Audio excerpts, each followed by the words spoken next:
Bapak Guru apa kabar? Waduh, udah lama gak ketemu nih Pak Wahyu.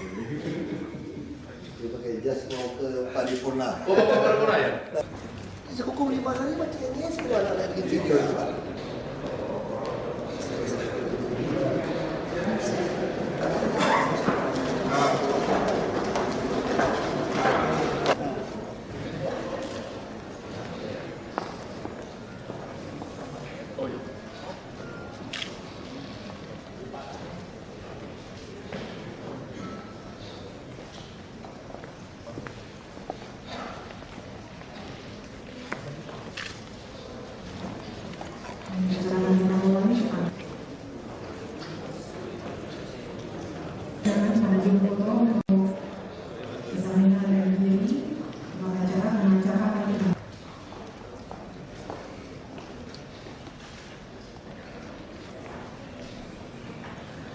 Assalamualaikum warahmatullahi wabarakatuh. Ungkapan rasa syukur kita dipimpin oleh Bapak Haji Amiruddin. Kami persilakan.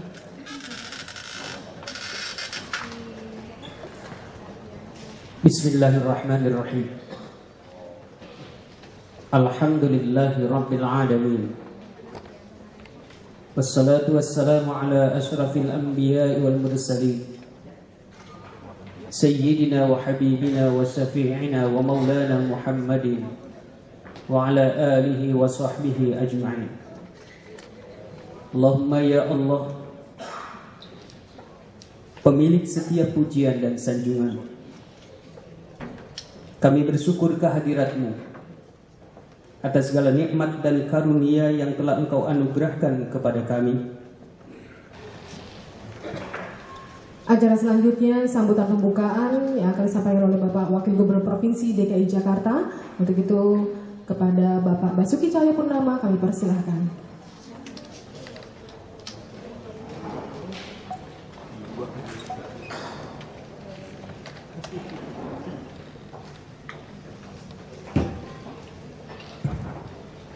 Yang saya hormati Kepala Badan Pemeriksa Keuangan dan Pembangunan Bapak Profesor Dr. Yasmo. Yang saya hormati PLH Deputi Pencegahan Komisi Pemberantasan Korupsi Bapak Cahaya Hardianto. Yang saya hormati para Polko Minda yang mewakili Komunikasi Pimpinan Daerah, beserta pimpinan anggota DPRD. Yang saya hormati Kepala Ombudsman Provinsi DKI Jakarta yang mewakili, para peserta Semiloka, koordinasi dan supervisi pencegahan korupsi. Selamat pagi, salam sejahtera bagi kita semua. Pertama-tama kita bersyukur kepada Tuhan Yang Maha Esa karena pada hari ini kembali kita menyelenggarakan sebuah Semiloka, koordinasi dan supervisi. Nah, kita kalau membuat sebuah guyonan, dulu guru saya bilang ada orang pengalaman kerjanya sama 5 tahun, tapi hasilnya beda. Kenapa? Karena yang satu yang berhasil betul-betul pengalamannya 5 tahun. Di tahun pertama, kedua, 3, 4, 5. Yang satu yang gagal kenapa? Pengalamannya selalu tahun pertama, tapi diulang 5 kali. Nah, tentu kita harapkan Semiloka yang ini jangan yang mula lagi, cuma diulang yang kedua kali ini gitu. Nah, ini kita harapkan ini adalah pengalaman kita terus bertambah, di mana pencegahan-pencegahan yang harus kita lakukan. Nah, kita juga sekarang saya kira kita bersyukur punya Pak Gubernur, Pak Joko Widodo, yang pertama tidak menentukan jabatan Bapak Ibu berdasarkan titipan partai atau misalnya setoran atau jaminan. Kalau ngangkat saya jadi, misalnya Pak Iwan ya, kalau saya diangkat jadi kepala dinas pajak, minimal saya bisa aturin berapa iklan untuk Bapak gitu ya, sama grup-grupnya partainya bisa seperti itu. Yang iklan gratisnya, misalnya, tentu tidak di DKI ini cuma cerita-cerita khayalan saya saja.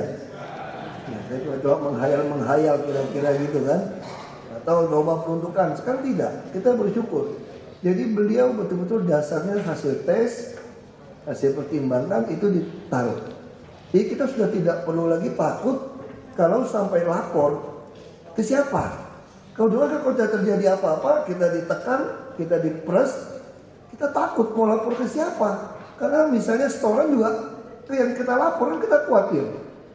Nah kalau di Jakarta, saya kira tidak perlu khawatir. Kalau Pak Gubernur tidak menerima setoran, nah, saya juga tidak menerima setoran, apalagi saya kan hanya membantu beliau berhasil saja kan. Nah, jadi ini jelas, kalau kepalanya lurus, maka bawahnya tidak berani tidak lurus. Nah ini yang mau kita lakukan. Kita lagi menyiapkan di BPKD dari e-budgeting, e-Musrenbank, terus Muslim lewat. Kita juga sedang menyiapkan sampai kinerja secara individu kita ukur. Mungkin 2015 bisa berlaku. Kita lagi coba dengan e-katalog. Kita coba dengan jangan ada markup lagi. Selama ini saya kemarin cerita sama Pak Yusuf, kita BPKP ini selama ini kita ditipu sebetulnya dari para pemain. Kenapa ditipu? Tendernya administrasi semua cocok. Karena BPKP hanya periksa administrasi. Padahal dia tuh kontraktor tuh arisan. Makanya di dunia kita ini bisa ada orang punya sertifikat yang hebat untuk jadi kontraktor, dipinjem untuk ikut tender. Dan itu menang. Dan menang harganya mahal. Nah itu yang terjadi di kita. Kita terlalu banyak asosiasi yang kadang-kadang oknumnya justru berlindung di balik sertifikasi. Nah ini yang mau kita perbaiki. Kita lagi membangun sebuah sistem. Ketika ada di LKPP dalam e-katalog, maka tidak bisa ditenderkan, tidak bisa digabungkan. Kita juga lagi minta pengawasan, bukan bicara administrasinya betul atau tidak, tapi dibandingkan dengan swasta, kira-kira masuk akal atau tidak. Bagaimana swasta membangun sebuah rumah susun misalnya yang sederhana, yang 5 lantai hanya di bawah 3 juta atau 3,5 juta, kita bisa 6 juta. Nanti prosedurnya benar semua. Yang ikut tender semua benar. Ini tidak mau lagi terjadi. Nah sistem pengadaan seperti ini. Misalnya, ada nggak misalnya oknum DPRD terlibat menitip-nitip main sama Kasudin? Bisa saja. Kenapa? Karena waktu saya kecil, saya hanya tahu mobil mewah itu Mercedes-Benz. Istilahnya apa? 3 kaki di dalam lingkaran. Nah kalau bahasa Mandarinnya bagus, San Ciao Ling katanya. San itu tuh 3, Ciao itu kaki, Ling itu lingkaran. Jadi kalau mobil mewah itu kita cuma kenal San Ciao Ling misalnya. 3 itu lambang Mercedes. Sekarang mobil begitu banyak, godaan begitu banyak. Makanya ketangkap korupsi di depan dalam ruangannya itu, parkirannya itu mobil sport. Istilahnya saya, waktu saya ke rumah teman saya cerita sama istri saya. Gila, dia bikin garasi saja pakai AC. Ini orang politik ini. Garasinya pakai AC ini. Karena mau simpan Lamborghini, pakai AC ini. Terus istri saya bilang, mobil apa saja? Pokoknya semua mobil impian laki-laki ada di situ, saya bilang. Termasuk motor, saya bilang. Nah, istri saya suka ketawain saya. Saya suka mobil, jujur saja. Saya suka mobil. Caranya gimana? Sekarang ada YouTube, ada katalog, saya sudah dapat, saya daftar harganya, saya masukin, saya koleksi itu Pak. Kalau ada pameran boleh duduk, saya duduk di supirnya, duduk di kiri, duduk belakang. Ya segini saja, udah cukup deh. Jadi Bung Hatta kalah sama saya zamannya, karena dulu beliau tidak bisa, pengen lihat sepatu bagus, cuma digunting, disimpan di kotak gitu ya. Kalau saya ada YouTube, saya liatin interior, eksterior, 360 derajat, saya liatin semua. Ya segitu doang, udah deh. Dan gawatnya, saya kemarin lagi liburan panjang, hobinya muncul lagi, lihat mobil. Tanpa sengaja saya masuk ke mobil Land Cruiser, saya lihat. Terus saya ketawa sendiri, saya lupa di garasi saya ada Land Cruiser dinas. Karena saking sibuknya pengen duduk di mobil, saya nggak pernah perhatiin itu mobil sekarang. Karena sibuk balas BBM, SMS, duduk sampai, balik sampai. Jadi saya coba nyetir Land Cruiser di dalam YouTube. Baru saya sadar saya punya nih mobil di garasi saya. Nah saya hanya menceritakan ini kenapa? Kita tidak akan pernah, satu dunia pun tidak akan pernah puas kalau kita bicara memenuhi keinginan kita. Nah ini saya penting, ada supervisi seperti ini, pencegahan lebih penting. Anak saya pun pernah merasa jadi orang miskin di sekolahnya. Karena dia bilang dia naik bus, temannya naik Toyota Alphard. Beda apa? Bapak punya Honda juga sama. Beda Pak, Alphard itu bisa jalan di dalam Pak, katanya Pak. Bisa jalan di dalam katanya Pak. Masuk ke kursi belakangnya enak Pak katanya. Ini anak SMP 1 katanya. Wah saya agak shock juga. Dan untung saya ketemu satu tulisan bagus, saya bilang begini. Kamu tahu tidak harta karun terbesar di dunia itu di mana? Nggak usah ikut si Harrison Ford itu, yang film-film itu, saya bilang nggak usah. Di kuburan saya bilang. Kok di kuburan? Kalau intangible aset tak berwujud menjadi aset berwujud, diubah, maka kuburan itu adalah harta karun yang paling besar. Semua keinginan orang, keserakahan orang dikubur di situ waktu dia mati. Karena tidak ada seorang pun bisa memenuhi keinginan dia kecuali kebutuhan dia. Makanya saya bilang kita kaya karena kita punya semua yang kita butuhkan, bukan semua yang kita inginkan. Bapak punya keinginan banyak. Bapak pengen punya jeep yang banyak. Makanya Bapak bikin garasi di rumah saya itu 8 mobil. Ibu saya bilang buat apa? Saya mau koleksi jeep. Saya bilang tidak bisa. Malah lurah saya, kades saya bupati, dia beli Jeep Rubicon 950 juta, mati nggak? Kenapa? Enak Pak Kades. Pak Kades tidak perlu LHK, laporan LHKPN itu, tidak perlu punya NPWP, tapi semua izin tambang mesti lewat dia. Dia pakai masyarakat, kumpulin pakai koperasi, dia jual tuh hasil tambang. Naik Rubicon dia. 4 pintu. Ya kalau datang ke tempat saya tuh bus Rubicon. Saya bupati, gaji 5 juta lebih waktu itu. Karena PAD-nya baru bicara 20-30 miliar, saya hanya dapat setahun operasional pun nggak boleh kantongin. Ya sebulan bagi sama wakil belasan juta saja Pak. Tanggal 7 habis uang saya. Kalau DKI lumayan Pak, saya bisa enak ini. Dia mau bantu orang, bantu aja kan. Bukan uang saya sekarang. Tapi waktu di sana susah. Ini kembali lagi bukan soal kaya atau miskin sebetulnya. Ini soal Anda merasa cukup atau tidak. Nah tentu kita harapkan melalui Semiloka ini, saya mau kasih tahu untuk DKI, para PNS DKI ini, jangan pernah takut orang ngajak main-main uang lagi. Laporkan kepada kami. Dan kami siap untuk melawan. Misalnya oknum DPRD menahan tidak mau membahas APBD, toh tidak semua DPRD jelek kan? Banyak juga yang punya nurani, banyak juga yang tidak. Saya baca Pak Boy ngomong kok, kami pun tidak tahu bahas anggaran seperti apa di koran. Masih banyak yang baik, kita lawan bersama. Paling tidak dibahas itu APBD. Sama juga perda-perda kita. Kalau sampai ada oknum minta setoran, jangan setor. Mau cari uang di mana? Nanti yang ketangkap Bapak Ibu juga. Lawan. Jadi tidak ada lagi kepala dinas misalnya, ini juga tidak terjadi di sini, ini khayalan saya juga nih. Kepala dinas mesti panggil kasudin ngumpulin uang supaya nyetol. Tidak ada lagi, lawan bersama. Anda punya bos yang berani lawan Pak Jokowi. Kami berdua bilang mati pun untung kau bisa mati lagi melawan korupsi ini. Ya, kan tidak semua orang bisa ditakdirkan untuk mati untuk negara ini. Dan kita tiba-tiba punya kesempatan itu. Makanya saya pesan sama istri saya, kalau saya harus mati gara-gara melaksanakan tugas ini, kamu tulis di pusara saya, mati adalah keuntungan. Bila perlu pakai 3 bahasa, Indonesia, Inggris, Mandarin. Mungkin turis datang bisa ngerti ini maksudnya apa. Kalau ketemu mayatnya, harus tulis seperti itu saya bilang. Karena ini udah bahaya sekali.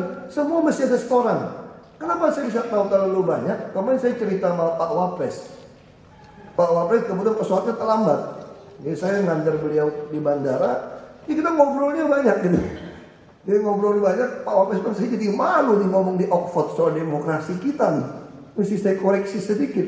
Kenapa? Karena saya pengalaman 10 tahun di politik. Dari verifikasi partai baru saya ikut. tahun 2003, partai politik baru. Pemilu 2004 saya ikut bagaimana perlakuan rakyat. Lalu jadi anggota DPRD kabupaten, jadi panitia anggaran. Saya ngerti, jadi komisi ekonomi, kunjungin pengusaha, minta amplop setoran kayak gajian. Saya ngalamin itu, saya ngerti itu. Makanya saya dianggap barang aneh. Lalu saya ikut calon bupati pertama kali, pilkada dulu namanya, pilihan kepala daerah langsung. Saya mengerti bagaimana negosiasi partai politik, bagaimana rakyat meminta memeras. Terus jadi bupati, ya saya ngerti 16 bulan gimana kelakuan kawan-kawan DPRD termasuk jadi bupati. Diajarin orang setoran gimana, satu rekomendasi berapa duit, satu izin sawit dapat 10%. Lumayan kasih 20.000, nggak heran sawit kita dikuasai asing lebih banyak.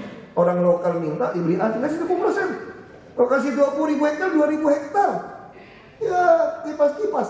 Mungkin sekarang saya pura-pura jadi pendeta saja deh Pak Prof. Ya pendeta yang ngomongnya halus, Tuhan memberkati, baik. Padahal saya deposito saya banyak gitu kan. Terus orang akan bilang luar biasa, datanglah kebaktian Akbar misalnya gitu kan.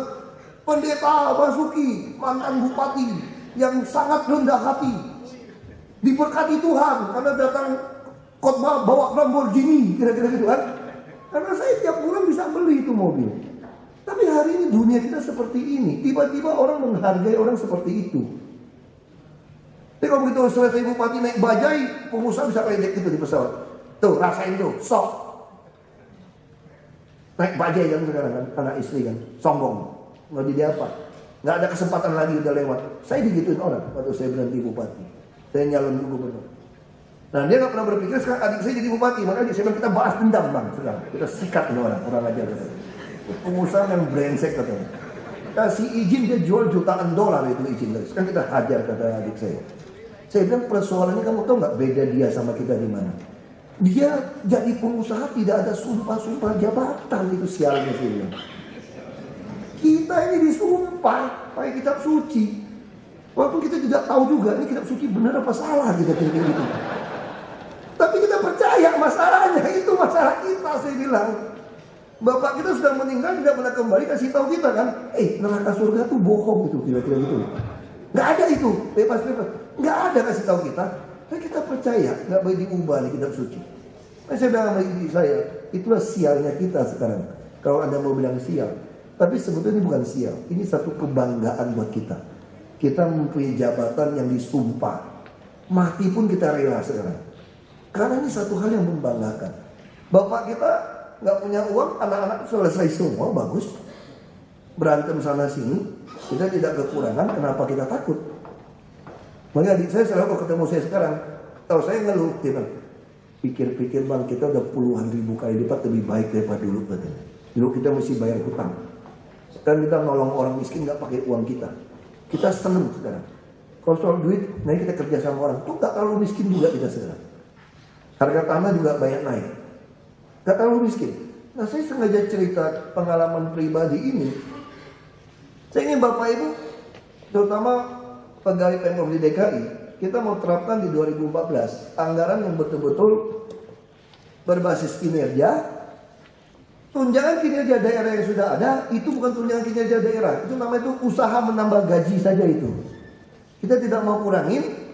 Sudahlah, itu memang sudah ya hadiah lah. Tapi kita ingin membuat sebuah TKD yang baru yang betul-betul terukur. Berapa masyarakat rasakan di lurah, di camat bisa dapatkan lebih banyak. Nah semakin korupsi kita tekan, kemampuan TKD kita kan menjadi besar. Mungkin saya harus ulang lagi. Waktu dulu saya baru berdiri di sini, saya katakan satu kalimat waktu kampanye juga. Saya dan Pak Jokowi bercita-cita menjadikan PNS di DKI itu menjadi istilahnya apa? Iri tidak baik, bahasanya kira-kira gitu. Membuat iri bahkan pegawai di perusahaan minyak asing. Semua orang pengen jadi pegawai di DKI. Karena TKD uang halalnya betul-betul mengalahkan yang pegawai-pegawai di asing. Nah ini bisa terjadi kalau semua pembocoran-pembocoran ini kita tekan. Baik 2013 anggarannya kita maafkan karena memang kita tahu. Ya karena waktu pendek kita ya agak-agak full saja, gertak-gertak saja. Tapi untuk anggaran 2014 sistem harus jadi. Kalau ada yang masih main lagi, saya tahu kok siapa yang main, siapa tidak main. Saya akan seret, saya akan cari datanya. Kalau mau berantem, saya kira kalau Anda mau korupsi, biasa itu mati bukan keuntungan. Biasa itu hidup mau panjang, kaya raya, mati masuk surga. Tak ada dunia seperti itu, susah. Harus pilih salah satu. Nah, saya sudah pilih, kalau harus melawan korupsi, mati terhormat. Ini yang kita pilih. Jadi ini kita harapkan, kalau masih main, saya tidak peduli. Mau racunin saya, racunin saja. Saya makan juga makan aja bebas. Saya cuma percaya kalau saya belum ditentukan mati, tidak ada seorang pun bisa bunuh saya. Kalau saya ditakdirkan mati, saya pasti mati. Buat apa saya khawatir? Kekhawatiran tidak bisa menambah saya hidup lebih lama juga kan. Paling saya pesen-pesen saja asuransi dinaikkan gitu kan. Ya dong, supaya meningkatkan, katakan orang bijak meningkatkan warisan kepada anak cucu kan.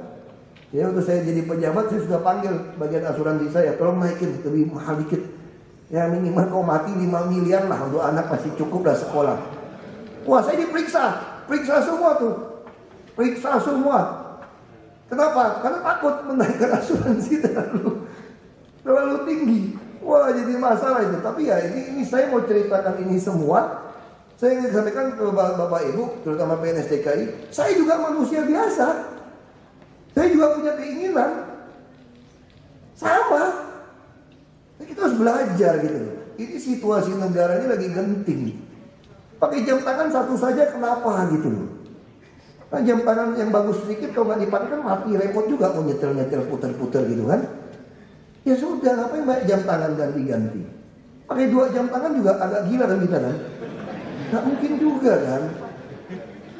Ya sepatu lebih boleh lah, karena kadang-kadang basah gitu. Nah itu yang kita harapkan. Ya saya kira itu dari saya, mohon maaf Prof, saya sharing supaya kasih semangat ini. Bahwa saya juga sama Bapak Ibu, bukan imun terhadap korupsi. Saya juga pengen punya kapal pesiar, karena saya punya pulau, warisan pulau bapak saya. Saya selalu berpikir pengen punya kapal pesiar juga, punya kuda juga, punya rans segala macam. Sama. Tapi sekarang Anda harus dapatkan secara benar. Benarnya bagaimana? Dibayar pajak atau tidak? Nah, saya selalu bilang mas staff saya, kalau yang dipotong PPh masuk tabungan, berarti ini sah uangnya. Karena resmi. Nah, sekarang kita lagi memperbaiki semua tunjangannya bisa makin baik. Itu dari saya, dengan mengucap syukur kepada Tuhan Yang Maha Esa. Saya yang buka Anda, bukan program. Nah, secara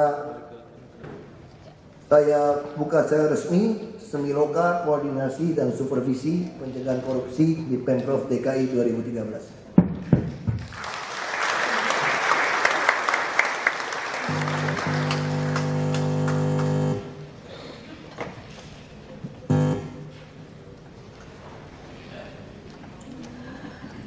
Acara selanjutnya sambutan oleh pimpinan Komisi Pemberantasan Korupsi Republik Indonesia yang akan disampaikan oleh PLH Deputi Pencegahan Direktur PPLH KPN kepada Bapak Cahya Hardianto Harefa. Kami persilahkan.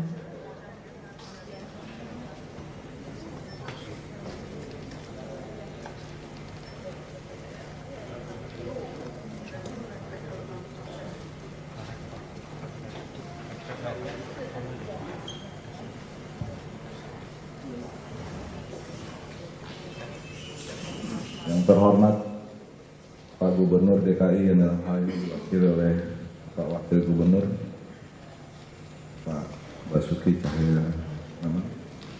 Yang terhormat Bapak Kepala BPKP Bapak Profesor Mardiasmo. Yang terhormat pimpinan DPRD,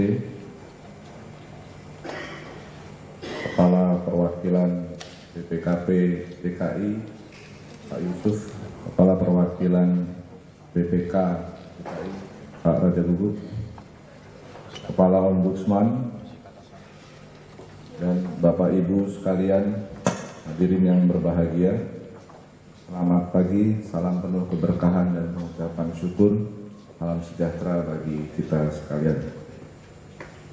Atas nama pimpinan KPK, kami mengucapkan banyak terima kasih atas kehadiran Bapak Ibu sekalian pada acara ini, dan besar harapan kami Bapak Ibu juga berkenan menjadi kepanjang tanganan KPK di tempat tugas Bapak Ibu sekalian, baik di kantor maupun juga di tempat Bapak Ibu bersosialisasi, di pengajian, di persekutuan, di RT, RW, dimanapun itu berada. Bapak Ibu sekalian, pada acara yang berbahagia ini, kami dari KPK mengkoordinasikan kegiatan koordinasi seperti pencegahan untuk kegiatan-kegiatan pelayanan publik khususnya di Provinsi DKI, dalam hal ini Imigrasi DKI dan juga Badan Pertanahan DKI, serta beberapa unit yang dijadikan percontohan di Provinsi DKI. Untuk itu kami juga mengucapkan terima kasih kepada jajaran Badan Pertanahan serta Imigrasi DKI. Bapak Ibu sekalian, secara data DKI sebetulnya juga sudah cukup baik untuk tata kelola yang dilaksanakan di instansi ini. Kalau kita lihat bahwa DKI indeksnya adalah 6,37%, yang dimana kalau secara nasional rata-rata adalah 5,7. Jadi secara data ini DKI sudah baik. Namun juga Bapak Ibu sekalian, seperti hasil audit, kalau WTP wajar tanpa pengecualian bukan berarti tidak ada upaya-upaya atau hal-hal yang berkaitan dengan korupsi di dalamnya. Demikian juga ini kita harus selalu mencegah supaya jangan sampai tata kelola yang sudah dilakukan dengan baik masih ada juga upaya-upaya korupsi di dalamnya. Oleh karena itu, upaya-upaya pencegahan harus selalu ditingkatkan agar tata kelola yang sudah baik ini bisa makin baik. Terus secara grafik visualisasinya seperti ini Bapak Ibu sekalian. Berdasarkan data pengaduan masyarakat Bapak Ibu sekalian, kalau kita lihat di DKI ini cukup tinggi, atau bahkan termasuk sangat tinggi kalau kita lihat pengaduan-pengaduannya. Namun pengaduan ini Bapak Ibu sekalian tidak berarti bahwa korupsinya juga banyak. Tidak nih Bapak Ibu sekalian. Jadi pengaduan ini lebih menjelaskan bahwa masyarakat khususnya di DKI ini sangat peduli dengan kinerja yang ada di dalam pemerintahan Provinsi DKI ini. Jadi dari kami juga kami telaah lebih lanjut mana yang korupsi, mana yang bukan korupsi, mana yang korupsi kewenangan kami, mana yang bukan. Apa yang bukan kami juga berkoordinasi dengan kepolisian dan kejaksaan.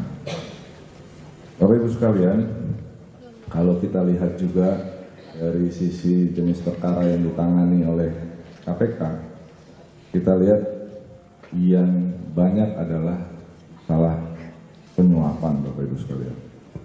Jadi kalau kita lihat di sini penyuapan, dan juga kalau berdasar instansi juga provinsi relatif ada beberapa juga. Namun demikian Bapak Ibu sekalian, kita harus waspada dengan penyuapan ini. Oleh karena itu KPK juga program-program pencegahan diantaranya adalah untuk kepatuhan pelaporan LHKPN, kesediaan untuk diperiksa hartanya, kemudian gratifikasi, dan ada beberapa hal lain. Saya ingin menekankan secara khusus mengenai LHKPN dan gratifikasi Bapak Ibu sekalian.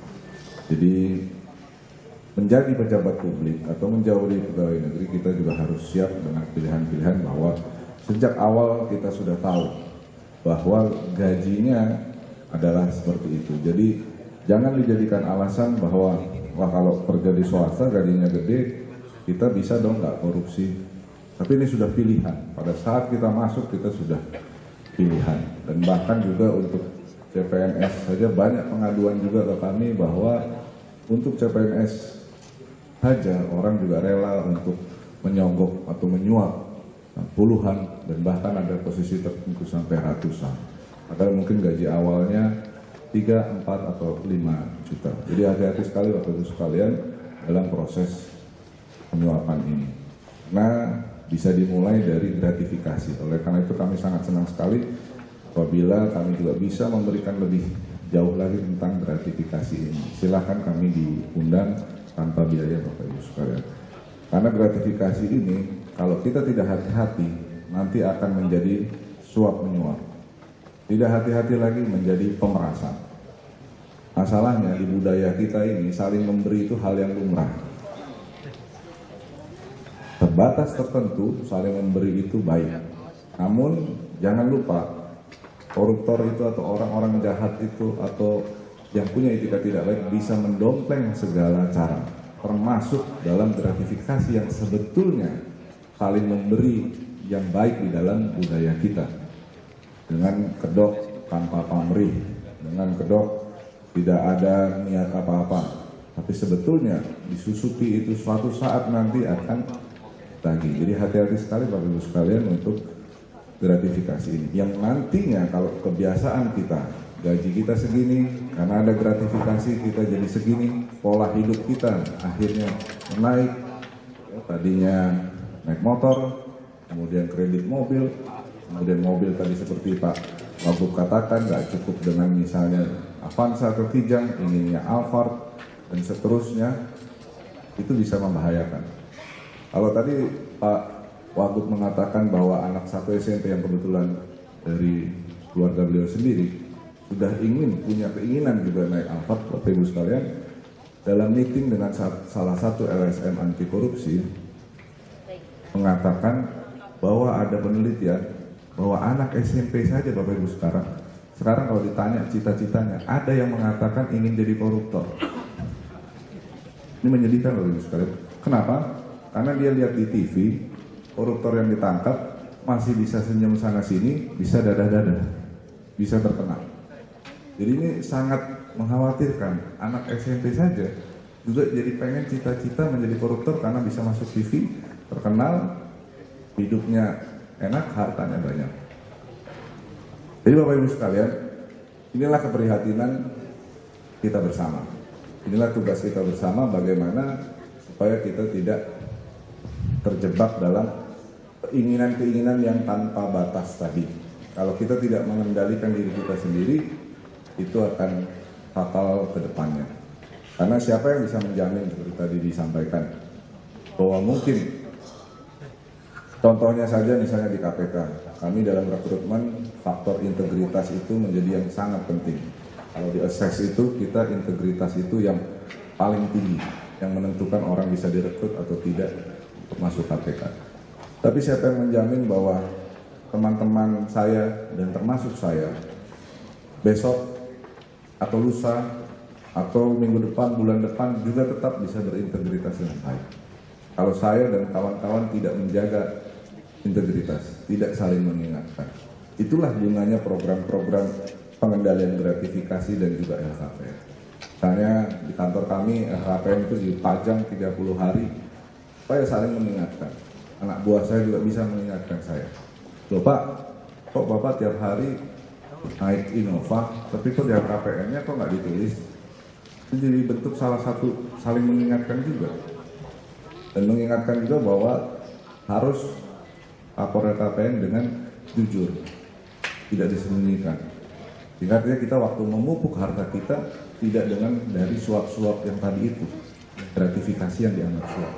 Jadi itulah kait-mengkaitnya betapa pentingnya pada saat kita ingin masuk menjadi pejabat publik, kita harus bersedia diperiksa juga KMJ.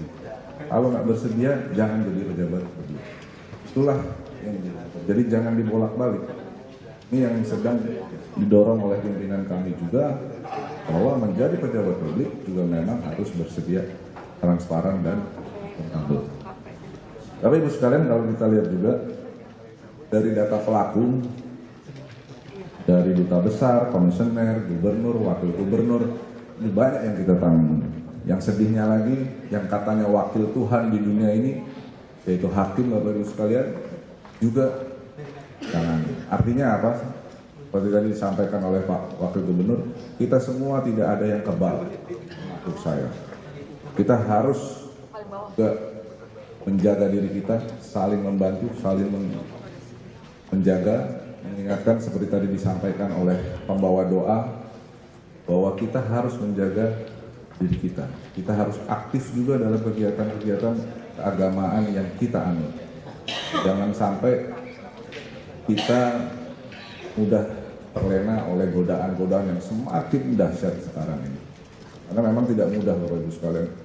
Kita semua pasti ingin punya keinginan mungkin sangat dahsyat. Tapi kalau itu didapatnya tidak dengan halal, sangat membahayakan sekali Bapak Ibu sekalian. Jadi Bapak Ibu sekalian, untuk mengingatkan kita kembali bahwa tugas koordinasi dan supervisi ini didasari dari Undang-Undang 30/2002 bahwa KPK berwenang untuk meminta laporan instansi terkait mengenai pencegahan tindak pidana korupsi dan juga bisa mengkoordinasi upaya-upaya pemberantasan korupsi dan juga khususnya instansi yang melaksanakan pelayanan publik.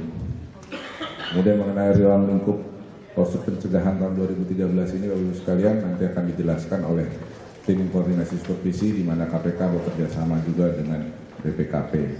Namun secara umum tujuannya kita akan identifikasi penyebab-penyebab yang ada di saat tahun 2012. Kemudian lebih jauh lagi harapan kita bisa kelemahan-kelemahan di dalam SPIP itu juga nanti kita bisa lihat.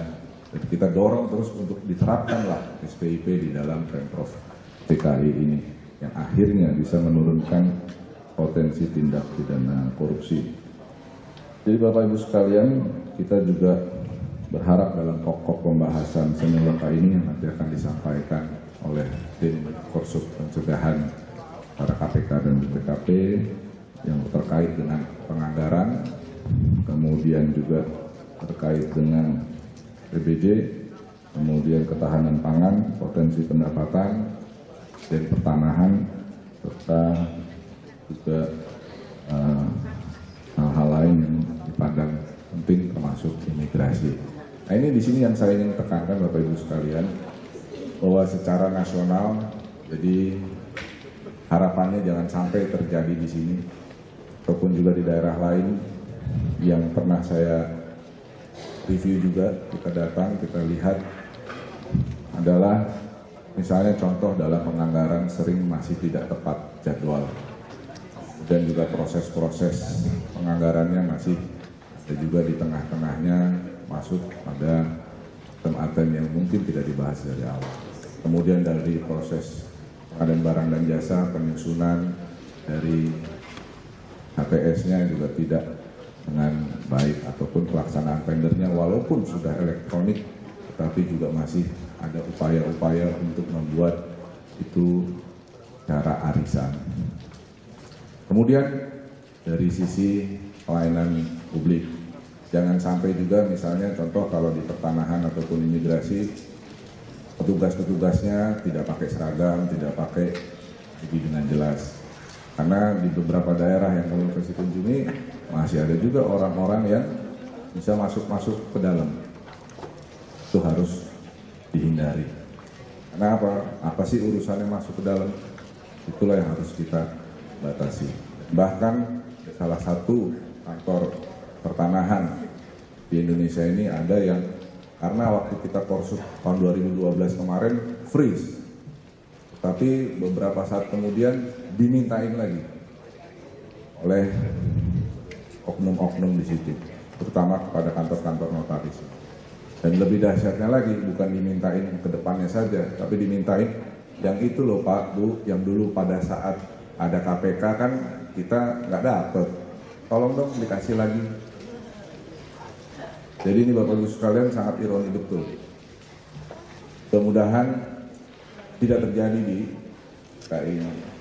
Jangan sampai hanya karena ada KPK satu saat tertentu tersebut tidak terima-terima.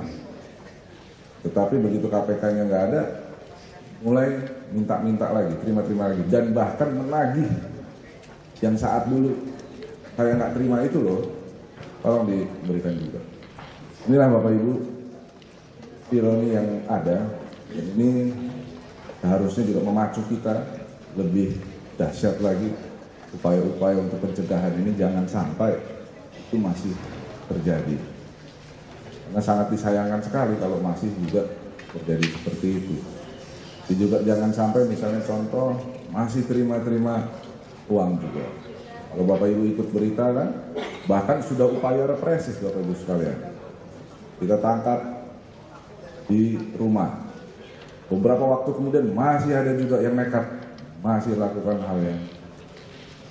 Nah, artinya even sudah represif pun masih nggak kapok. Artinya kita harus lebih makin kerja keras lagi, menjaga diri kita dan juga para anggota kita supaya jangan sampai jadi seperti itu lagi. Bapak Ibu sekalian, kita juga harapkan rencana ke depan kita, tiap unit juga bisa menyusun rencana aksi yang akan dipandu, bentuk juga bagaimana kita identifikasi risiko, kita kelola risiko tersebut. Namun yang kami minta tolong bentuknya nanti diseragamkan supaya jelas juga siapa penanggung jawabnya, apa aksi ke depan dan juga kapan waktunya harus jelas. Jadi tidak hanya sekedar ya kami akan perbaiki ini, kami akan ini, tapi batas waktunya dan siapa penanggung jawabnya tidak jelas. Dan jangan juga hanya penanggung jawabnya hanya misalnya kepala kantor, kepala dinas. Kalau bisa lebih spesifik lagi supaya juga bisa monitor. Bapak Ibu sekalian, ini yang kita sangat harapkan. Kemudian juga pesan dari pimpinan juga, marilah kita mulai dari keluarga, dari diri kita dan dari keluarga. Artinya Bapak Ibu sekalian, dari kasus yang pernah ada korupsi itu didesain, dibicarakan mulai dari meja keluarga Bapak Ibu sekalian, meja makan, artinya suami, istri dan anak. Jadi sangat menyedihkan Bapak Ibu sekalian. Karena itu marilah kita menjaga keluarga kita, menjaga diri kita, jangan sampai kita lakukan hal yang tidak baik. Misalnya contoh, kalau tiba-tiba saya pulang ke rumah bawa handphone baru seyogyanya, kalaupun saya hilaf, anak dan istri saya lah yang pertama kali menanyakan, Bapak itu handphone dapatnya dari mana? Jangan malah anak atau istri kita yang malah mengkompori, itu handphonenya kok cuma itu dapatnya Pak, saya juga pengen dong lagi. Jadi tapi justru anak istri kita lah yang bisa menjaga kita. Seperti tadi juga tiba-tiba saya datang pakai jam baru lagi, mungkin tadi seperti dikatakan dua tiba-tiba pakai gitu ya Bapak Ibu sekalian ya. Harusnya kalaupun kita hilaf tidak bisa menolak itu, anak istri kita lah yang juga mengingatkan. Oleh karena itu kita KPK juga melakukan kajian studi anti korupsi berbasis keluarga. Jadi kita sedang lakukan itu karena kita pengen juga dibentuk itu kekuatan itu mulai dari keluarga. Supaya juga benteng-benteng itu bagus dan bisa masuk. Seperti tadi saat di ruang transit Pak Wagub juga cerita pada saat beliau masih sekolah dulu, bagaimana guru di tempat beliau dulu itu kalau ada tawuran, berantem, tidak dinaikkan satu kelas itu semua. Jadi itu punya dampak yang sangat signifikan. Padahal mungkin beberapa orang tua di sana yang nyumbang itu sekolah, tapi guru itu dengan tegas beranak, tidak naik semua. Dan tapi ternyata walaupun pernah 1 tahun nggak naik, bisa masuk juga ke universitas yang terkenal dan bekerja dengan baik. Jadi tidak akan merusak keseluruhan hidupnya, bahkan mungkin malah menolong, membantu dibanding dinaikkan, tetapi dia hidup dalam konsep mental yang salah, bahwa ternyata mudah, semua bisa dengan uang beres, saya tetap naik juga, mungkin cuma dihukum 5 hari nggak sekolah. Ini Bapak Ibu sekalian yang harus kita juga benahi. Oleh karena itu pimpinan KPK juga sekarang sedang mendorong selain zona integritas menuju wilayah bebas korupsi, kita juga mendorong sistem integritas nasional. Harapannya kita semua pilar-pilar ini bisa bersinergi menjaga integritas kita pribadi, integritas kantor kita, sehingga akhirnya secara keseluruhan, secara nasional kita terdiri dari orang-orang yang sangat berintegritas. Bapak Ibu sekalian, sepintas mengenai KPK, silahkan Bapak Ibu bisa mengunjungi website kami. Kemudian juga ada beberapa hal yang bisa Bapak Ibu lihat tentang gratifikasi tadi, Bapak Ibu juga bisa melihat. Kemudian berita-berita di ACCH, kita juga bisa lihat bagaimana perkembangan penyidikan. Di slide selanjutnya juga bisa kita lihat juga bagaimana LHKPN. Kalau Bapak Ibu juga mau melihat itu, siapa yang ingin Bapak Ibu tahu silahkan dilihat. Dan juga ada mengenai kanal KPK, Bapak Ibu sekalian, kita sekarang juga coba buat radio tapi masih yang live streaming, Bapak Ibu bisa lihat juga di kanal KPK ini.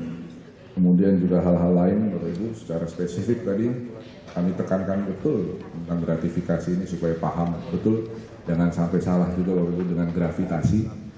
Ini penting sekali gratifikasi ini karena tadi itu kalau nggak hati-hati bisa jadi suap, nyuap, dan bahkan jadi pemerasan, dan akhirnya harta kita dipupuknya dengan tidak baik sehingga melaporkan hartanya juga jadi ngawur karena nggak mau juga ketahuan punya harta yang tidak baik. Kemudian kita juga mendorong bagaimana sistem pengaduan internal, whistleblower systems. Kami mendorong di instansi Bapak Ibu sekalian ini juga bisa pakai supaya juga ada mekanisme pengawasan internal di tempat Bapak Ibu sekalian dengan lebih baik lagi. Hal-hal yang mungkin tidak terdeteksi oleh kita bisa dengan baik terdeteksi. Bapak Ibu sekalian, besar harapan kami kalau ada korupsi, marilah kita lawan bersama, kemudian kita laporkan.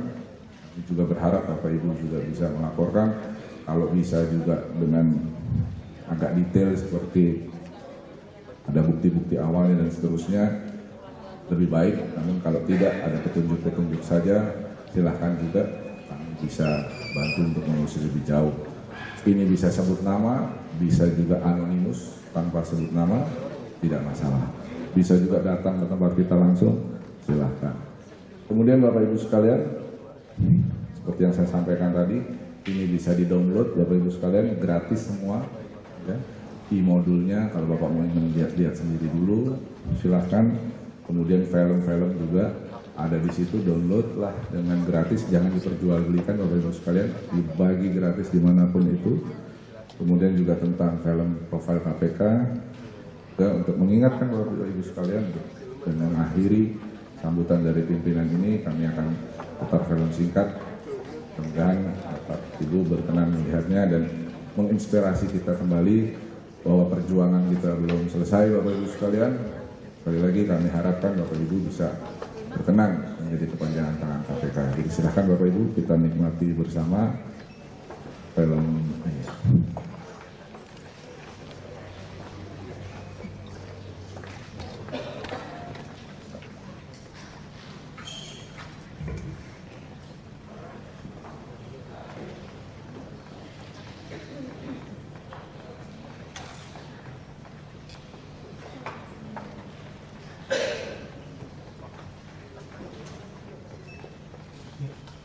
Tolong suaranya.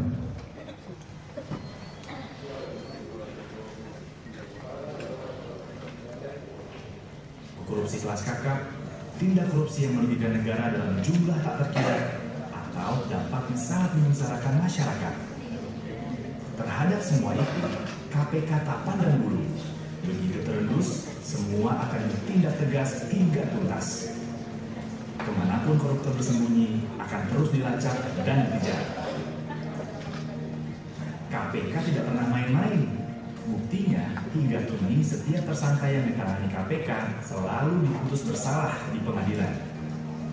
Selain untuk mengembalikan sebanyak mungkin duit negara yang sudah dikemplang, itu semua dilakukan untuk menimbulkan efek jerah. Biar semua orang berpikir 1000 kali jika mau korupsi.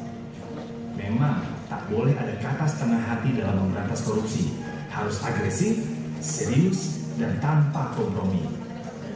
Alasannya, karena korupsi sudah sedemikian parah merusaknya. Dan kita semua adalah korban korupsi. Tengok saja kanan kirimu. Masih banyak anak putus sekolah akibat tingginya biaya pendidikan. Masih berderet pula orang sakit yang harus mengurus dada tak mampu berobat karena mahalnya biaya kesehatan. Anak-anak dengan perut membusung karena malnutrisi, itu akibat korupsi. Ya, korupsi diyakini punya andil besar memperdalam jurang kesengsaraan rakyat.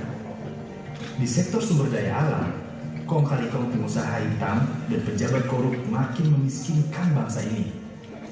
Kekayaan alam tergerus habis, meninggalkan kerusakan yang akhirnya harus ditanggung masyarakat. Sektor pangan tak luput dari jarahan para koruptor, membuat ketahanan pangan di negeri yang subur ini melemah. Petani tak berkutik karena tanah pertanian mereka dialihfungsikan menjadi perkebunan atau bahkan perumahan mewah. Sebenarnya usaha memberantas korupsi bukan barang baru. Tapi sayangnya badan-badan yang dibentuk silih berganti selalu gagal di tengah jalan. Waktu Orde Lama, pemerintah sudah pernah bikin lembaga anti korupsi juga loh. Nama lembaganya pun canggih, yaitu Panitia Rituling Aparatur Negara dan Komando Tertinggi Rituling Aparat Revolusi. Di zaman Orde Baru, ada tim pemberantasan korupsi, Komisi 4 yang dipimpin Bung Hatta, tokoh proklamator yang dikenal jujur dan berintegritas tinggi, dan juga operasi penertiban atau OPSTIP. Semua lembaga itu tak berumur panjang. Ada saja hambatan yang membuat badan-badan itu akhirnya KO di tengah jalan. Pemberantasan korupsi yang dilakukan dengan cara konvensional ternyata nggak ampuh dan mengalami banyak hambatan. Dari situ dirasakan perlu metode penegakan hukum yang luar biasa lewat pembentukan lembaga khusus dengan kewenangan luas, independen, bebas dari kekuasaan manapun. Dari sinilah KPK lahir dengan mandat khusus untuk melakukan pemberantasan korupsi. Dengan sejumlah kewenangan yang dimiliki, KPK diamanatkan untuk menuntaskan 5 tugas besar, yaitu melakukan koordinasi, supervisi, monitor, penindakan, dan pencegahan. Satu hal yang ditekankan pada pendirian KPK adalah KPK didesain untuk menjadi pemicu dan pemberdayaan dari institusi pemberantasan korupsi yang telah ada. Istilah kerennya trigger mechanism. Korupsi tidak bisa dibasmi cuma dengan menangkapi para koruptor. Oleh sebab itu, KPK juga menggarap serius usaha-usaha untuk mencegah korupsi selain upaya penindakan. Bekerja sama dengan banyak institusi, KPK coba mendorong tertutupnya segala lubang kesempatan korupsi. Sudah banyak sekali sistem administrasi dan layanan publik yang dikaji oleh KPK untuk diperbaiki saat ditemukan kelemahan. Jika sistemnya sudah baik, maka dipercaya akan semakin sulitlah celah orang untuk berbuat korup. Kesempatan korupsi juga ditutup melalui transparansi para pejabat negara. Di antaranya dengan kewajiban pelaporan kekayaan dari pejabat dan pelaporan hadiah-hadiah yang diterima oleh pejabat atau yang terkenal dengan istilah gratifikasi. Sehingga korupsi bisa dideteksi dan dicegah sejak awal. Cara lainnya adalah dengan mengikis niat untuk korupsi. KPK mulai coba menanamkan karakter-karakter anti korupsi sejak usia dini. Hingga nantinya diharapkan akan terbangun generasi yang bebas dari korupsi. Upaya pencegahan korupsi adalah sebuah pekerjaan besar, karena harus dilakukan secara konsisten, terus-menerus, dan butuh waktu lama. Namun, ini adalah investasi masa depan untuk mewujudkan Indonesia yang lebih baik. KPK nggak bisa sendirian membuat Indonesia jadi bersih. Perlu usaha bersama demi membentuk bangsa yang punya karakter kuat dan bersih. Sudah terlalu lama negeri kita terpuruk karena korupsi. Selama ini, rakyat Indonesia cuma bisa iri dengan kemajuan dan kesejahteraan negara lain. Kita tahu, Indonesia yang maju dan sejahtera cuma bisa diwujudkan kalau pemerintahan dan birokrasi bersih serta melayani. Tapi, masyarakat juga tak boleh membiarkan perilaku korup terjadi di sekitarnya. Dengan semangat anti korupsi dan kerja keras seluruh lapisan masyarakat bersama KPK, harapan itu masih ada. Ayo membangun Indonesia yang bersih dari korupsi, yang maju sejahtera bersama KPK.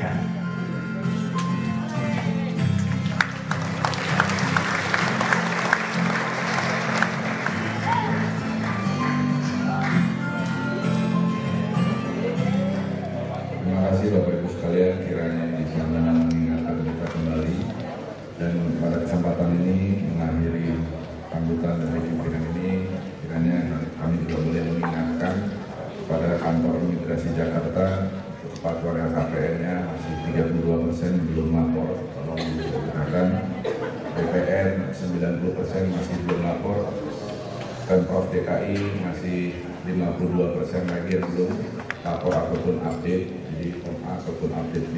Jadi mohon untuk Pemprov DKI, BPN dan imigrasi juga untuk terus bisa mengupdate laporan lainnya. Sekali lagi atas nama pimpinan, terima kasih, dan marilah kita bersama-sama berjuang memberantas korupsi ini di Indonesia, khususnya di DKI ini. Kiranya Tuhan menolong kita dan memberkati kita, menguatkan kita untuk melaksanakan hal ini. Terima kasih. Selamat.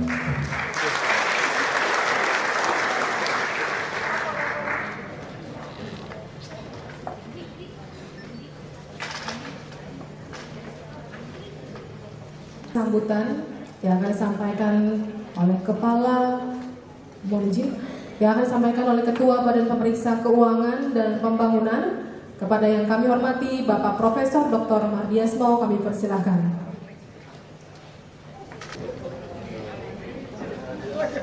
Bismillahirrahmanirrahim. Assalamualaikum warahmatullahi wabarakatuh. Selamat pagi, salam sejahtera bagi kita semuanya. Dan sama-sama kita hormati dan banggakan Bapak Wagub DKI, Pak Kiki Devo. Tapi beliau dipanggil Pak Ahok aja lah. Pak Wagub, Pak Ahok, dan para pimpinan DPRD DKI, Kepala Perwakilan DPRD DKI teman saya, sudah PSD, Pak Buser, dan juga rekan saya Pak Cahya, sebagai Direktur Pendaftaran dan Pemeriksaan laporan kekayaan negara yang sudah sangat bagus karikaturnya, para rekan-rekan dari Badan Pengelola Daerah, dinas maupun instansi yang ada di seluruh Pemda DKI.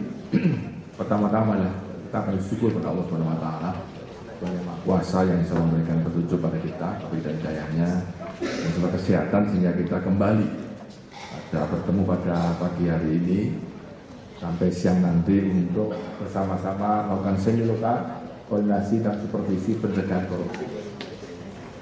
Saya tidak jadi untuk memaparkan ini Pak Wagub karena Bapak waktunya relatif pendek, dan juga tadi saya ada pesan Bapak, jadi jangan mengulangi yang dulu gitu, yang pengalaman 5 tahun nanti. Kalau saya ulangi lagi nanti saya katakan 5 tahun tapi mulai dari awal terus gitu. Jadi saya akan mencoba melihat manfaat Korsugah yang sudah dilakukan Pemda DKI ini. Dan harapan kami Bapak Ibu sekalian, semoga apa yang dilakukan di DKI ini menjadi role model di provinsi lainnya. Karena kita melakukan dengan KPK di 33 provinsi. Salah satu wujud nyata hasil Korsugah bersama-sama dengan Pemda DKI ini adalah akan diberlakukannya, bahkan sekarang sudah, tapi akan diberlakukannya e-budgeting. E-budgeting, dan tadi Pak Wagub menyampaikan e-Muslim Bank. Ini saya kira penting sekali. Karena saya juga sudah, istilahnya Pak Wagub, saya itu sudah di daerah itu juga sudah banyak. PSD saya khusus di bidang keuangan daerah. Dari Birmingham dapat beasiswa, tapi dulu PSD harus mengambil judul ini dan supervisornya begini, dan untuk local government budget. Jadi sudah dipastikan begitu, supaya memang harus begitu, dan ini hanya 3 orang di Indonesia yang belajar itu. Jika saya betul tahu mengenai APBD, baik provinsi maupun kabupaten kota. Bahkan salah satu penguji pada saat saya diuji sebelum masuk bisa PSD tidak, karena mengambil dulu 4 course gitu, dia bilang apa kriterianya kalau APBD provinsi bisa disahkan atau APBD kabupaten kota itu bisa disahkan. Kan harus dirasakan oleh pemerintah atasannya Pak, waktu itu Pak ya. Saya bilang, ini yang uji itu konsultan-konsultan yang sudah banyak di Jakarta lama. Ini pertanyaan, itu selalu pertanyaan apa namanya? Apa ini? Saya pegang Pak, to be honest, depend on the thickness of the envelope. Apa maksudnya? Nah, saya sampaikan. Jadi kalau tebal amplopnya ya sudah beres-beres saja. Tapi kalau tipis ya mati persulit kan gitu. Itu Pak, saya tahun 95 sampai 99 saya ambil PSI di Birmingham. Jadi memang kondisi seperti itulah banyak sehingga kita betul-betul mengambil hikmahnya dan saya tahu betul APBD. Jadi ini yang akan saya share Pak. Kenapa? E-budgeting ini kalau betul-betul bisa diterapkan. Karena ternyata Pak, hasil yang sudah disampaikan kita ke 4 SKPD APBD tahun 2012 untuk dinas PU, untuk dinas pendidikan, untuk dinas kesehatan dan dinas perhubungan itu ada 1 triliun 68 miliar yang istilahnya itu kegiatan baru yang muncul. Ini adalah istilahnya kalau dalam kita ini anggaran siluman karena tidak disesuaikan dengan prosedur anggaran. Jadi ujuk-ujuk muncul. Ujuk-ujuk bahasa Indonesia apa?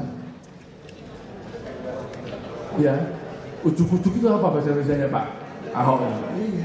Iya, itu langsung dan tidak kecil Pak, 1 triliun di 4 SKPD itu ujuk-ujuk muncul kegiatannya tanpa melalui prosedur normal.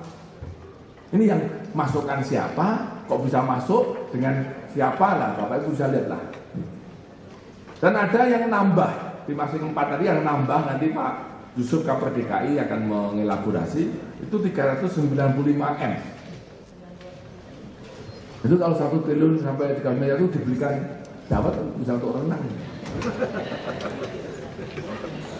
Jadi ini seperti Pak Wagub kemarin kan motong anggaran semuanya. Ternyata balik lagi. Ternyata ini 12 itu juga ada siluman tambahan baru. Tapi untuk bansos dan hibah. Nah ini juga pos-pos yang kritis. Karena ternyata ada penambahan tanpa melalui pembahasan itu 191 penerima. Tambahan penerima bansos dan hibah. Dan ternyata mereka itu waktu mengajukannya ada koordinatornya. Karena harus membuat proposal dan sebagainya. Nah koordinatornya juga dapat fee. Kalau hasilnya ada sukses fee. Ya saya berikan berapa persen lah Pak. Itu totalnya di tahun 2012 kemarin 8,23 M. Pokoknya kalau DKI itu mestinya modal kalau nggak T ya M lah. Karena udah memang provinsi paling kaya di Indonesia. Jadi ini saya hanya mengingatkan Bapak Ibu sekalian, APBD perubahan ini adalah sangat rawan terhadap, walaupun kelihatan sudah disahkan dengan DPRD menjadi perda, tapi pada diperdakan Bu, itu di dalamnya kadang-kadang masih ada angka-angka siluman. Ya oleh karena itu ini upaya pencegahan. Jadi saya juga dengan Ketua PPK Perpakiran DKI ini, ya Pak, supaya nanti BTP itu betul-betul BTP balung sumsum, BTP beneran, ya. Jadi betul-betul harus di dalamnya betul-betul isi begitu. Itu dari kacamata, oleh karena itu saya sangat mendukung Pak Wagub dan Bapak Ibu sekalian yang sudah sangat transparan mengenai juga Musrin Bank ini. Karena kalau enggak ya Musrin Bankan itu hanya long list saja, gitu, dan bottom up itu. Tidak hanya bottom up, bottom. Itu hanya long list saja dan itu hanya impian saja. Nanti yang masuk itu ya last minute. Yang masuk ya last minute gitu. Jadi kalau kita dulu kuliah planning and budgeting system, wah teorinya sih bagus. Bisa good in the theory, but what in the implementation? Terutama ada saat budgetnya. Pada mengenai perencanaannya, mengenai bagus-bagus, wah seperti ngecek langit semua, bagus semua. Tapi pada saat alokasi anggaran dan biasanya last minute kemana-kemana ke dinas-dinas itu, subdin itu sudah mulai lah. Tapi itu tidak dari DKI saya katanya Pak Wagub. Jadi itu barangkali satu hal yang seperti itu. Dan ternyata apa namanya, coba yang halaman 5 Mas, halaman 5. Nah, ternyata di DKI ini pendapatan, ya ini kan kita ingin, karena tadi Bapak bilang ada perubahan yang dia, dan Pak Gubernur mengatakan kalau kepalanya lurus, bawahnya lurus, change the culture, change the game. Itu di dalam pendapatan, saya ingin titip saja untuk Kepala Dinas Pendapatan itu sesuai dengan teori saya Pak. Waktu saya ada PhD, itu ada teori namanya budgetary slack. Mungkin Bapak pernah saya terangkan di situ. Nah, budgetary slack itu adalah selisih antara the best estimate yang seharusnya dengan yang ditargetkan oleh Kepala Dispenda. Namanya apa sekarang Dispenda di sini? Sama masih. Ya, itu. Nah, biasanya memang targetnya tidak akan semuanya dimasukkan. Tapi itu tidak di Jakarta loh, di tempat lain lagi. Karena apa? Karena kalau dinaikkan semua sudah the best estimate, dia bisa bunuh diri. Karena apa? Nanti kalau realisasi di bawah targetnya, nah sudah, tidak perform. Ya kan? Oleh karena targetnya dicoba di apa? Jauh dari potensi. Nanti kalau DPD marah, kok seperti ya udah dinaikkan sedikit, kan bisa.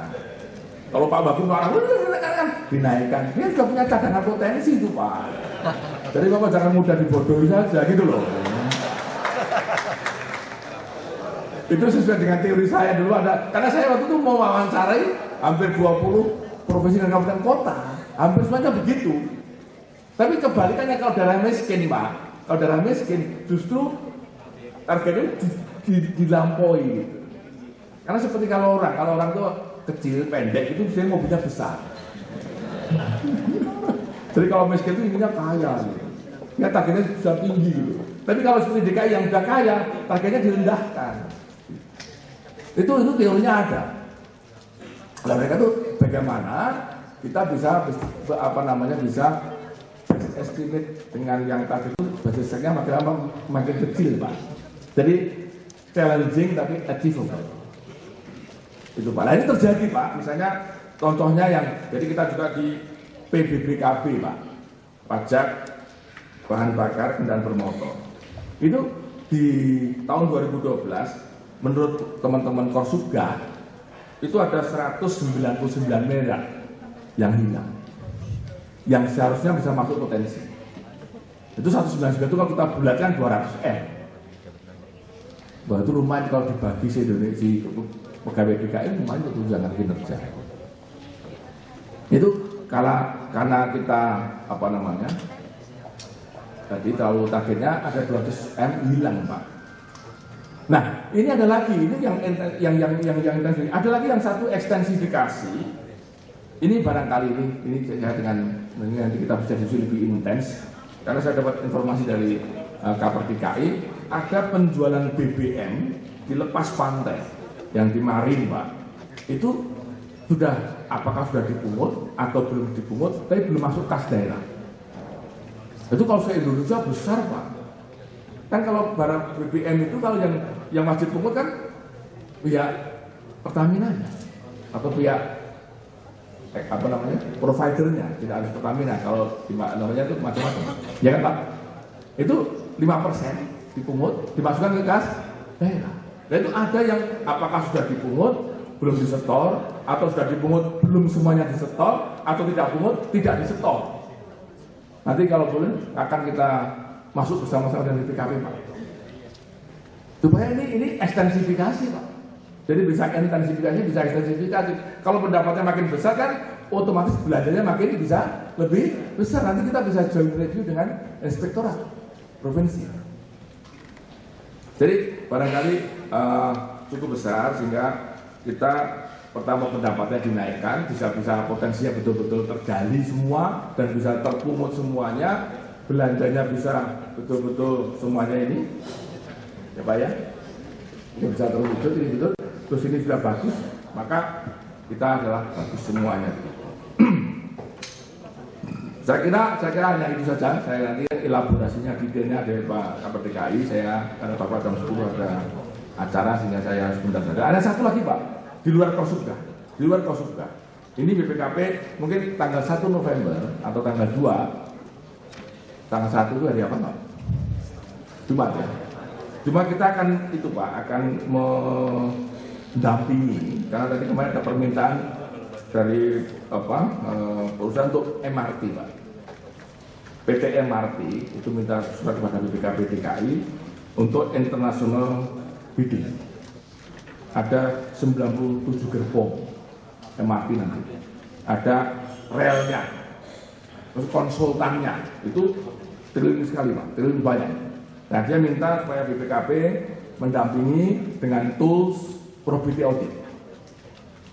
Dan kita akan lakukan dan transparan, setransparan mungkin ini biddingnya Pak. Ini karena MRT itu adalah suatu kerja yang cukup besar dan triliunan sekali. Itu rencananya awal November 2013 akan kita lakukan betul-betul seperti itu. Hanya tadi Pak Gub tadi kan ada e-Musrin Bank, e-budgeting dan sebagainya. Saya ingin masukkan saja e-katalog atau apalah harga. Saya sudah sampaikan di sini tahun lalu. Saya ingin jawabannya. Contohnya HPS misalnya. Dari engineer estimate kepada owner estimate. Dan ada menjadi nanti akhirnya jatuhnya e-katalog dan sebagainya. Itu yang membuat siapa? Pak Inspektur pernah mengevaluasi atau tidak? Karena kalau tidak Pak, kalau e-katalog tapi katalognya harganya sudah besar, maka ya kalau yang penting kan tidak melampaui harga itu dalam pengadaannya, nanti Bapak bisa dibodohi lagi. Karena misalnya e-katalog untuk asbak saja, asbak DKI, atau untuk kertas folio dengan berapa ukuran kuarto misalnya gitu, itu berapa harga per lembarnya, itu sudah dinaikkan Pak, mendingan beri di luar daripada pakai itu. Bagaimana? Jadi e-katalog sendiri harus dievaluasi kewajaran harganya. Setelah wajar harganya, tidak ada unsur markupnya, ya barulah di-ikan di elektronnya. Kalau katalognya sendiri sudah harganya sudah di markup, nah sekarang yang mengevaluasi harga itu siapa? Pertama yang menyusun siapa, yang mengevaluasi kan itu menjadi perda kan Pak, atau peraturan kepala daerah kan Pak. Ya, itu oleh karena itu nanti kita lihat, karena saya mendapat informasi kadang-kadang itu harganya sudah di atas harga umum. Maka kita ragu, kita secara korporasi memberi dengan banyak malah lebih tinggi dibandingkan harga eceran perorangan di luar. Nah ini kan jadi masalah juga. Oleh karena itu apa-apa yang ahli dan yang di swasta ini betul-betul itu harus menjadi suatu pegangan kita semuanya. Dan masukan dengan KPK Pak, mungkin kita akan mencoba Korsubgah ini adalah kalau bisa kan pertama kali memang ini karena tahun pertama kita mapping titik-titik kritisnya seperti apa, kira-kira risikonya seperti apa. Sudah ada langkah e-budgeting, e-Musrin Bank dan sebagainya sebagai hasil dari Korsubgah. Tapi kalau bisa Pak, itu kita terapkan untuk 2014 Pak. Ini saya akan berdiskusi dengan pimpinan KPK supaya kita tidak lewat. Karena kalau yang kita lewat APBD 2012 ini tidak lagi pencegahan tapi sudah represif nanti. Kalau pencegahan ya 2013 ini dan 2014, jadi APBD DKI 2014 yang akan didok nanti karena APBN sudah ada. Kira-kira kita dampingi apa kira-kira yang akan risiko dan akan hilang nanti Pak. Apakah pendapatan yang hilang kita dampingi supaya tidak hilang. Terus kira-kira bansos hibah yang kira-kira terjadi seperti itu jangan diulangi lagi. 4 itu yang PU, pendidikan, kesehatan maupun perhubungan, jangan sampai ada siluman lagi misalnya. Caranya gimana? Jadi jangan sudah terjadi baru kita tahu. Dan kita terlambat terus akhirnya. Akhirnya kita post, bukan free audit. Oleh karena itu saya sarankan Korsubgah juga tidak hanya yang sudah hanya untuk pembelajaran lesson learn, tapi bagaimana untuk ke depan supaya kita upaya pencegahan sehingga tidak terjadi. Demikian Pak yang sudah kita berikan. Terima kasih. Assalamualaikum warahmatullahi wabarakatuh.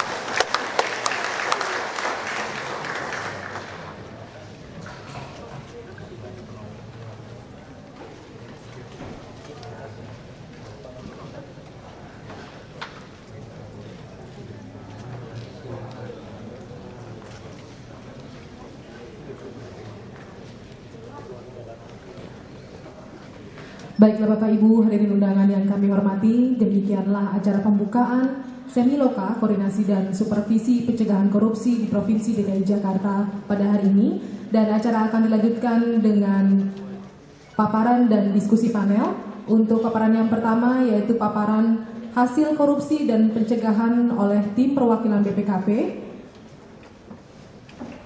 Paparan yang selanjutnya yaitu pemaparan tindak lanjut hasil korupsi dan pencegahan tahun 2012 dan rencana aksi hasil korupsi dan pencegahan tahun 2012 dan 2013 oleh Inspektur Provinsi DKI Jakarta.